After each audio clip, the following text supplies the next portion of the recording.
It is really nice to see that we have some amazing MMORPGs that are wonderfully optimized for our mobile devices. However, unlike the classic role-playing games that we grew up with, most of the modern MMORPGs for mobile are packed with tons of automated features and mostly done in a very fast-paced manner. These auto features are good, yet those who are looking for real RPG challenge might find these auto-questing and auto-combat quite disappointing. Interestingly, we still have some decent MMORPGs for mobile that are not relying much or not relying at all with these automated features. So we make a video about top 10 best non-autoplay MMORPGs that will surely put your skills on a great test.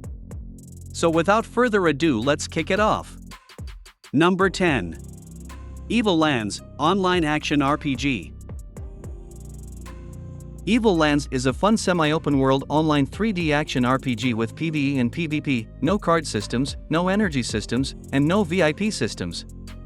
Although we primarily kill monsters, bosses, and complete quests alone, we do play in a world filled with other players, which makes the universe feel all the more alive.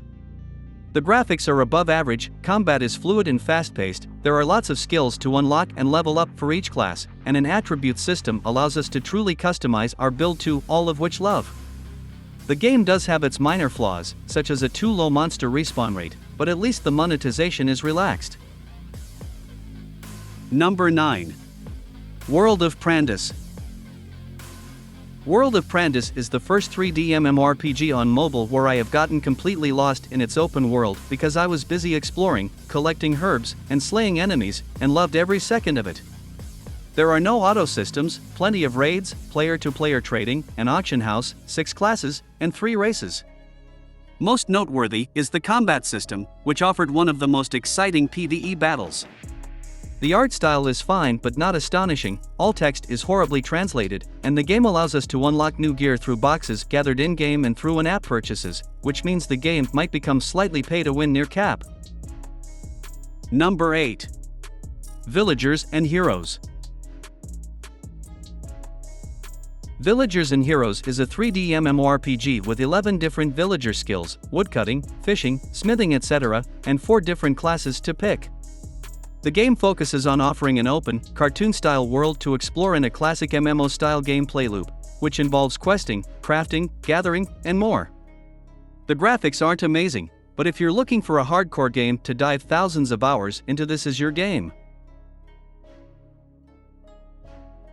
Number 7. Celtic Heroes.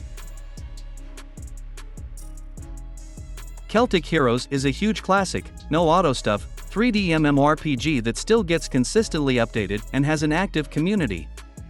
One of the most notable and unique features of Celtic Heroes that makes it a standout is the process of obtaining skills. Instead of having a predetermined skill set for your character, you can actually obtain your skills from vendors and through quests. You can boost these skills through points that you earn every time you gain a new level. This particular feature provides gamers freedom in character development, and that is something we can rarely find in most MMORPGs today. Number 6. Toram Online.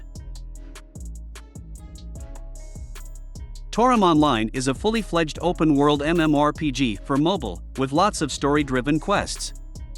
It is the sequel to Online. The UI took some time to get used to, and could definitely use a rework, but the core gameplay is fun, and if you convince your friends to play, you can join up with them in a party too. Monetization seems mostly focused on avatars, visuals, and I'll definitely recommend checking out the game if you're looking for low system requirement MMORPG. Number 5. Chimeraland.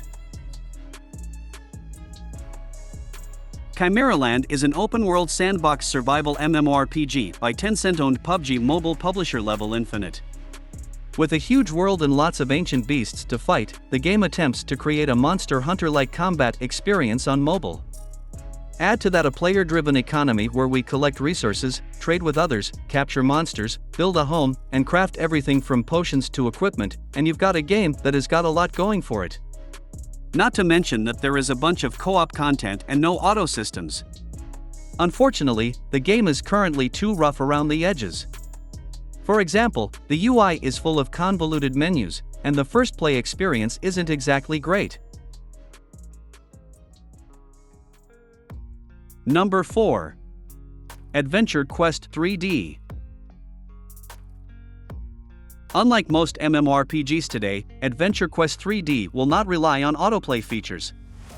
Navigation and combat were both done manually, which adds a decent challenge in this game. To engage in combat, simply tap the enemy and start using your skills. Players can also add other players on their friend list and take advantage of the chat system to communicate, and you can even summon or teleport your friend to your current location. Dungeon raids and boss battles may welcome up to 20 players. Above all, the game also has a pet system, crafting, and travel forms, and many other equally engaging features to explore. Number 3. RuneScape. RuneScape is a cross-platform PvE and PvP sandbox MMORPG and the modernized version of old-school RuneScape. It gives players the chance to continue their play sessions when they're not sitting at the PC. Old-school RuneScape builds on the vanilla gameplay, adding more content but keeping the original systems intact, while RuneScape 3 is the 2013 revamped version of the game. Both versions feature solid features such as skill-based character development, memorable quests, and lots of fun activities. A limited version of the game can be enjoyed for free and provides hundreds of hours of playtime. The full version, which includes all 28 skills and access to the entire in-game world, is unlocked through a monthly $10.99 subscription or by spending in-game gold. Number 2. Albion Online. Albion Online is a cross-platform sandbox MMORPG with a classless combat system, player-driven economy, a large focus on grand-scale PvP, and no auto systems. Progression is inspired by old-school grindy MMORPGs, which means various skills need to be leveled up by collecting, refining, and crafting resources into gear that can be used or sold to other players on the marketplace. Albion Online monetizes through in-app purchases for a premium currency that can be spent on vanity cosmetics or an $11 monthly subscription that lets us progress faster. The most common complaint about the monetization is that paying players can sell the premium currency for in-game silver. While the game is great for the types of players who enjoy this subgenre and is way less pay-to-win than most other mobile MMORPGs. Number 1. Yeager, Hunter Legend. Yeager is a monster hunting title on mobile and PC. Think Capcom's Monster Hunter, but with its own unique twists. We have a selection of melee and ranged weapons and a companion known as a retainer, somewhat similar to palicos and palamutes in Monster Hunter. The game has a more futuristic vibe and will also have 8-man raids. The graphics and gameplay great. If you're looking for Monster Hunter like MMORPG game for your device, I highly recommend this game. And there you have it, guys, top 10 best non-autoplay MMORPG games for mobile devices. I hope you guys enjoyed this video. If you did, you know what to do, smash that like button to support to the channel, and if you're new here, why not subscribe to the channel?